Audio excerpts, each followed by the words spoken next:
जय हिंद। आज हम बात करेंगे हैलोजन तत्वों के बारे में, यानी हैलोजन परिवार क्या होता है इसके विषय में समझेंगे। ठीक है, ये क्लास 12 का केमिस्ट्री का इनऑर्गेनिक का चैप्टर है। और जो पी ब्लॉक के तत्वों में जितने भी हम 4 वर्ग पढ़ेंगे, इसमें हमारा ये समझ लीजिए कि सेकेंड लास्ट है। ठीक है, अगर आप समझेंगे ये 17वां वर्ग है और 17वें वर्ग में आपको हैलोजन को रखा गया है। ठीक है, और ये जो मैं आपको स्टार्ट कर रहा हूँ ये केमिस्ट्री का वो टॉपिक है जो कि आपको आने ही वाला है। समझ लीजिए कि जैसे आप क्लोरीन पढ़ेंगे तो क्लोरीन के साथ जितने भी समूह के तत्व होते हैं उनके बारे में जानकारी लेना जरूरी होती है, क्योंकि बहुत बार एग्जाम में पूछता है। और इनऑर्गेनिक की जो केमिस्ट्री होती है, कार्बनिक रसायन की, उसमें बहुत बार ये टॉपिक पूछा भी जाता है कि हैलोजन क्या है, इसका निर्माण कैसे होता है, कहाँ पाए जाते हैं, क्या क्या इसकी विशेषता है। इन सभी चीज़ों के बारे में जानना जरूरी होता है। तो ये मैं वीडियो लाया हूँ आप सभी के लिए। एक बहुत ही इंपॉर्टेंट टॉपिक है, इसको आप लोग ध्यान से देखिएगा। तो पहले मैं आप सभी को बता देता हूँ कि आखिर हैलोजन क्या होता है, यानी हैलोजन को हम क्यों मानते हैं। देखिए, जब पीरियोडिक टेबल बनाया गया तो उसमें बहुत सारे तत्वों को अलग अलग कैटेगरी में रखा गया। आपको ये हाई स्कूल में पढ़ाया गया कि पहले जो है मेंडलीव की आवाज सारणी थी, फिर मोजले का जो है आवर्त सारणी चली। ठीक है, इसके बाद जो है अभी दीर्घाकार आवर्त सारणी चली, जिसको हम आधुनिक आवर्त सारणी के रूप में मानते हैं। और आप सभी को पता है कि जो आवर्त सारणी होता है इसमें 18 वर्ग होते हैं और 7 आवर्त इसमें जो है 7 आवर्त होते हैं। तो एक एक करके हम इसमें डिस्कस करेंगे। और जो 18 वर्ग होते हैं उन्हीं वर्गों में से जो पी ब्लॉक का तत्व है, ब्लॉक कितने होते हैं, ब्लॉक इसमें अगर हम बात करें तो इसमें 4 ब्लॉक होते हैं, एसपीडीएफ। ठीक है, यानी एसपीडीएफ, जिसमें सबसे ज्यादा जो तत्व होते हैं पी ब्लॉक में, अगर देखा जाए तो जो पी ब्लॉक के तत्व होते हैं इसमें सबसे ज्यादा तत्व इसी में पाए जाते हैं। ठीक है, क्योंकि इसमें 4 वर्ग होते हैं और हर एक वर्ग का अलग अलग जो है विशेषता होती है।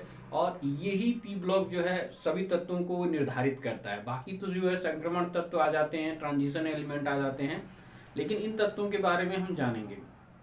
एक चीज और हम समझेंगे कि जो हैलोजन तत्व है इसके विषय में एक बार हम चर्चा कर लेते हैं। देखिए, हैलोजन तत्व जो होता है इसमें 4 तत्व होते हैं।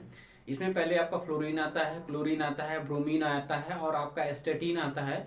एक तत्व और आता है जो इसका भी उस तरह से विशेषता नहीं प्रकट की गई, ये कई तत्वों से मिला के बनता है, लेकिन उसको इसमें हम पढ़ते नहीं है। ठीक है, तो आपको सिर्फ इसमें कौन सा तत्व पढ़ना है, आपको फ्लोरीन, क्लोरीन, ब्रोमीन, आयोडीन और एस्टेटीन। एस्टेटीन को हम नहीं पढ़ते हैं क्योंकि एक रेडियोधर्मी तत्व होता है। जब इस पे हम कोई भी इसका परीक्षण करते हैं तो ये रेडियो एक्टिव हो जाता है, रेडिएशन का जो है निष्कासित करने लगता है, जिसकी वजह से ये इस पे जो है रिसर्च नहीं किया गया।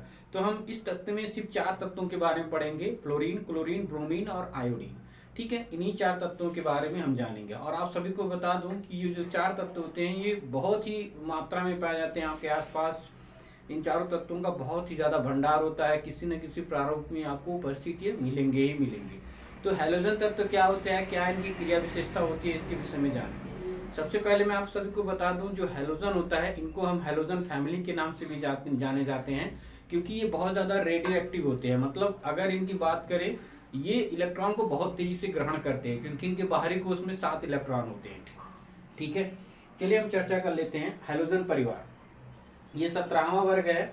अगर आप आवर्त सारणी को इस तरह से देखेंगे तो जो लास्ट में आता है आपका नोबेल गैस आता है, उसके पहले जो तत्व पाया जाता है यही तत्व पाया जाता है।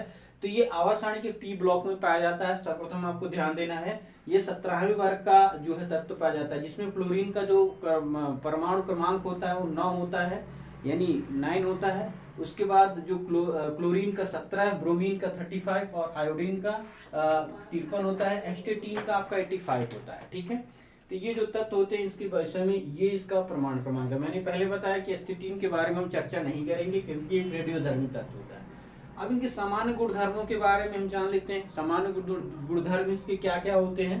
तो पहले हम इसकी चर्चा करेंगे इलेक्ट्रॉनिक विन्यास से। आप सभी को हाई स्कूल में पढ़ाया गया होगा कि इलेक्ट्रॉनिक विन्यास क्या होता है, इसमें क्या क्या चीजें होती हैं। अगर नहीं पढ़े हैं तो मैं इलेक्ट्रॉनिक विन्यास पे एक वीडियो आपको लोगों प्रस्तुत कर दूंगा, आप लोग उसको देख लीजिएगा। इलेक्ट्रॉनिक विन्यास जो बच्चा नहीं जानता, समझ लीजिए पूरी केमिस्ट्री को नहीं समझ सकता है। इलेक्ट्रॉनिक विन्यास आपको सभी को पता है कि बहुत सारी चीजें हुई थी, जिसके बाद इसमें 4 जो है कक्षाएं होती हैं। इसको हम कई सारे नंबरों से उसको दर्शाते हैं, नंबर से, अल्फाबेट से भी दर्शाते हैं। तो देखिए, इलेक्ट्रॉनिक विन्यास का मतलब होता है कि कोई भी इलेक्ट्रॉन किस कक्षा में कितने इलेक्ट्रॉन उपस्थित है। तो देखिए फ्लोरीन जो है इसके अनुमोल क्रमांक कितना होता है, 7 होता है। तो आप सभी को पता होगा कि जब कोई कक्षा बनती है इस तरह से, तो इसमें क्या होता है, इसमें 2 इलेक्ट्रॉन रहते हैं, इसमें 8 इलेक्ट्रॉन रहते हैं। इसके ऊपर जो है 8, 18, 18, 32 इस तरह से चलता चला जाता है, ठीक है। तो यहाँ पे क्या होता है, आपको इसका क्या है, फ्लोरीन का 9 होता है तो 9 और 7 होता है। तो आपको क्या करना है कि जैसे फर्स्ट वाले में 8 आपको जोड़ते चला जाना है, तो आपका 7 हो गया और बाहरी कक्षम कितने होंगे, 7। तो मतलब अगर देखेंगे तो एक इलेक्ट्रॉन की अनुपस्थिति रहती है तो इसके बाहरी कोश में NH2 यानी जो इसका सामान्य इलेक्ट्रॉनिक विन्यास होता है NH2 NP5 होता है। मतलब इसका जो ये जो चीज होता है ना, ये सेम होना चाहिए, यानी S ये 2 रहेगा, ये भी 2 रहेगा, बाकी जो है इसका जो कक्षक है वो चेंज होता रहेगा। तो यानी आपका NH2 और NP5 होता है। तो अगर हम देखेंगे तो एक ही उपकोष में दोनों जो उपकोष होते हैं उसमें NH2 और NP5 यानी p उपकोष में आपके 5 इलेक्ट्रॉन पाए जाते हैं। तो 5 जब पाए जाते हैं तो 1 इलेक्ट्रॉन की कमी रहती है, क्योंकि आप सभी को पता है कि p उपकोष में 6 इलेक्ट्रॉन होने जरूरी होते हैं। तो इसका हो जाता है NH2 NP2 1s2 2s2 and 2p6 होता है। इसी तरह से जब आप क्लोरीन का करेंगे तो 3s2 3p6 आएगा यहाँ पे, ठीक है। अब जब आप ब्रोमीन का करेंगे तो 4s2 4p6 आएगा। जब आयोडीन का करेंगे तो 5s2 5p6 आएगा, 6s2 6p6 आएगा।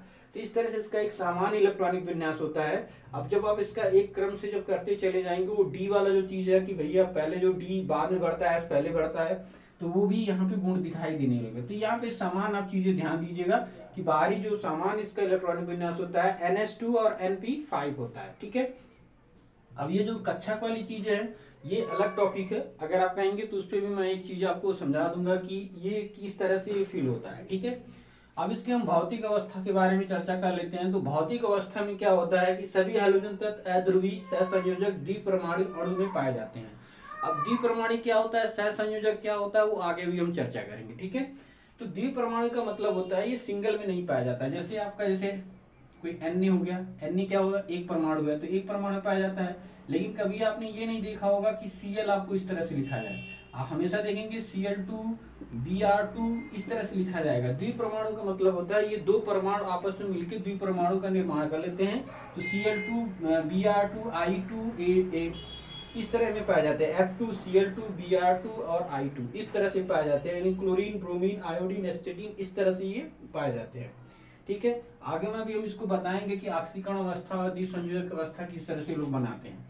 इसके बाद इलेक्ट्रॉनिक बंधुता आ जाती है। इलेक्ट्रॉनिक बंधुता का मतलब कोई इलेक्ट्रॉन कितने ज्यादा कनेक्टिविटी है किसी के साथ, अपने परिवार के साथ उसकी कितनी ज्यादा कनेक्टिविटी होती है, ठीक है। तो ये बहुत ही इंपॉर्टेंट चीज है कि इलेक्ट्रॉन बंधुता क्या होती है। इलेक्ट्रॉन बंधुता का मतलब होता है कि कोई भी जो इलेक्ट्रॉन है अपने कक्षक से कितनी तेजी से वो बंधा हुआ है, कितनी तेजी से आप उसको निकाल सकते हैं, कितनी तेजी से बंधा हुआ है।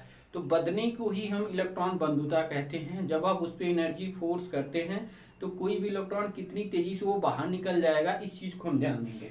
तो देखिए इसमें जो है इलेक्ट्रॉन बंधुता वर्ग में नीचे जाने पर क्लोरीन तक क्या होती है, बढ़ती है फिर घटती है। अगर आप वर्ग है, ये आपका वर्ग होता है इस तरह से, तो इस तरह से आपका फ्लोरीन हो गया, यहाँ पे आपका क्लोरीन होता है, यहाँ पे आपका ब्रोमीन होता है और यहाँ पे आपका आयोडीन होता है, फिर नीचे आपका एस्टेटिन होता है, ठीक है। तो जब आप ऊपर से नीचे आते हैं तो क्लोरीन तक बढ़ेगा, फिर उसके बाद घटने लगता है। मतलब यहाँ पे देखेंगे क्लोरीन का सबसे ज्यादा पहले यहाँ तक क्या होगा, बढ़ रहा है, फिर इसके बाद घटने लगता है। ऐसा क्रम आपको पहले देखना है। इसके लिए Cl का पहले होता है इज ग्रेटर, फिर इज ग्रेटर, फिर उसके बाद सबसे ज्यादा Cl का हो जाएगा। इस क्रम में सबसे ज्यादा Cl होगा, फिर Br होगा और फिर आपका I होगा।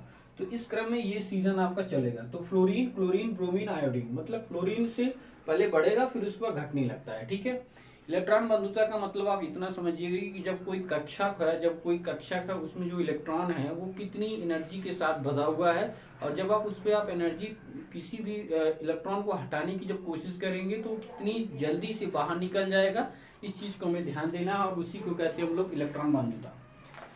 अब हम ध्यान देते हैं ऑक्सीकरण अवस्था। तो ऑक्सीकरण अवस्था में क्या होता है, इनको एक इलेक्ट्रॉन ग्रहण करने की क्षमता होती है, ठीक है। जैसे अगर मान लीजिए आप जो है सोडियम और जब आप क्लोरीन सब क्रिया जब कराते हैं तो देखेंगे कि सोडियम का एक इलेक्ट्रॉन वो देता है, क्योंकि इसके बाहरी कोश में 1 इलेक्ट्रॉन होता है और क्लोरीन के अंदर बाहरी कोश में 7 इलेक्ट्रॉन होते हैं। तो अष्टक के रूल के अनुसार ये अपना अष्टक पूरा करने के लिए 1 इलेक्ट्रॉन ग्रहण कर लेते हैं, इसलिए सोडियम के ऊपर Na+ आ जाता था और Cl के ऊपर नेगेटिव माइनस आ जाता है। तो इस तरह से ये क्या बना लेता है, NaCl बना लेता है। ठीक है, इसके ऊपर प्लस है, इसके ऊपर निगेटिव है, और ये क्या होते हैं, आयनिक बंध के कारण बनाते हैं। ठीक है, अब जैसे अभी मैंने बताया कि इनका इलेक्ट्रॉनिक बंधुता या इनका दो भौतिक अवस्था में क्या होता है, तो ये जो क्रिया चलती है यहाँ पे सहसंयोजक बांध बनाते हैं, मतलब ये बांध को क्या करते हैं, साझा करते हैं। एक इधर से जाता है और एक आपका इधर से, तो ये सहसंयोजक बांध का निर्माण करते हैं, जिसकी वजह से ये क्या कर देते हैं, Cl2 का निर्माण कर लेते हैं। तो ये जो चीज थी यहाँ पे मैंने आपको बताया, यहाँ पे देखिए इस तरह से इलेक्ट्रॉन यहाँ पे ये लोग साझा कर रहे हैं। तो यहाँ पे देखिए 7 इलेक्ट्रॉन है, 2 2 4 2 6 और एक 7, और इसका भी 7 है।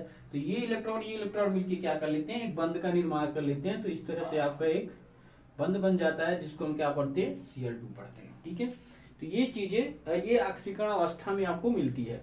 अब हम चर्चा कर लेते हैं विद्युत ऋणात्मकता। विद्युत ऋणात्मकता का मतलब होता है कि जैसे आपको पता है कि जब आप बैटरी में देखते होंगे तो बैटरी में 2 चीजें पाई जाती हैं। ये आपकी बैटरी होती है और इस पे 2 खूंटियां लगी रहती है, तो एक पर माइनस होता है और एक पर प्लस होता है।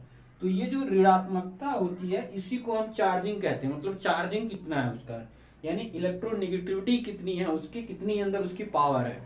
और आपने देखा होगा कि बैटरी के अंदर हम जो है H2SO4 मिलाते हैं, और H2SO4 में ही जिसको हम तेजाब कहते हैं, तो ऑलरेडी उसके अंदर लेड एसिड मिलाया जाता है, यानी लेड यानी सीसा उसके अंदर रहता है बैटरी के अंदर। और जब आप H2SO4 मिलाते हैं तो उसके अंदर क्रिया होगी, वो चार्ज देने लगता है, यानी आप कोई भी चीज से यूज कर सकते हैं। तो ये क्रिया यही होती है। और जब आप नमक को घोल देते हैं, तो नमक जब आप पानी में जब घोलते हैं नमक को, तो NaCl है, और यहाँ पे जाने के बाद ये Na+ प्लस Cl नेगेटिव में टूट जाता है। तो जो Cl नेगेटिव में टूट जाता है तो उसी को हम कहते हैं विद्युत ऋणात्मकता। तो विद्युत ऋणात्मकता के आधार पे उसको किस तरह से बनाया गया, तो यहाँ पे क्या कहता है कि हैलोजनों में फ्लोरीन से आयोडीन तक घटता है, फ्लोरीन की विद्युत ऋणात्मकता सबसे अधिक होती है। और ये पूछता है बार बार, 1 नंबर का क्वेश्चन है कि सभी आवर्त सारणी में विद्युत ऋणात्मकता किसकी सबसे ज्यादा है, तो फ्लोरीन की सबसे ज्यादा है। सबसे ज्यादा विद्युत ऋणात्मकता फ्लोरीन की है, फिर क्लोरीन की है। ठीक है, तो इस तरह से अगर आप देखेंगे फ्लोरीन जो है इसकी विद्युत ऋणात्मकता सबसे ज्यादा होती है। ठीक है, अब हम चर्चा कर लेते हैं रासायनिक गुणधर्म के बारे में। तो रासायनिक गुणधर्म क्या होता है इसके विषय में जानते हैं। देखिए रासायनिक गुणधर्म में हम एक एक कर चर्चा करेंगे कि ये हैलोजन हैलाइड, ऑक्साइड, हाइड्रोक्साइड ये किस तरह से बनाते हैं। तो पहले हम इसके गुणधर्म के बारे में जान लेते हैं। धातु तथा अधातुओं से क्रिया। धातु क्या होता है आप सभी को बताया गया होगा हाई स्कूल में ही कि धातु क्या होते हैं। धातु वे तत्व होते हैं जो इलेक्ट्रॉन त्याग करके प्लस आयन देते हैं, या जिनको पीटने पे हमें तन्यता मिलती है, जिनको हम तोड़ नहीं सकते हैं, भंगुर नहीं हो पाता है, उसको हम धातु कहते हैं। तो जो या आप ऐसा भी कह सकते हैं जो एस ब्लॉक के जितने तत्व वो क्या हैं, धातु हैं। तो यहाँ पे जितनी ये क्षार धातुएं होती है, ये क्षार धातु से क्रिया करके ये क्या बनाते हैं, आयनिक हैलाइड बनाते हैं। जैसे NaX यानी इसको हम क्या बोल सकते हैं, जब आप इसको क्रिया कराते हैं, मान लीजिए आप देखिए Na का मतलब हो गया आपका हैलोजन, तो जैसे फ्लोरीन हो गया, क्लोरीन, ब्रोमीन, आयोडीन। तो अगर आप यहाँ से क्रिया कराएंगे तो आपका क्या बना, NaF बनेगा, सोडियम फ्लोराइड बनेगा, फिर उसके बाद NaCl बनेगा, सोडियम क्लोराइड बनेगा, फिर ब्रोमाइड बनेगा, सोडियम ब्रोमाइड, सोडियम आयोडाइड। तो इस तरह से ये रिएक्शन करते जाते हैं। ठीक है, तो ये जो क्लास है ये काफ़ी इंपॉर्टेंट है। आगे भी मैं आपको जो है हैलोजन फैमिली पे एक और वीडियो आपको बताऊंगा। इसके ऊपर बहुत सारी चीज़ें सीखनी जरूरी है और बहुत सारे एग्जाम में ये क्वेश्चन जरूर पूछता है। ठीक है, तो अभी आप इसका स्क्रीनशॉट ले लीजिए और आई होप कि ये चीज़ें आपको लोगों को समझ में आई होंगी। नेक्स्ट वीडियो में हम मिलते हैं, अभी के लिए बस जय हिंद।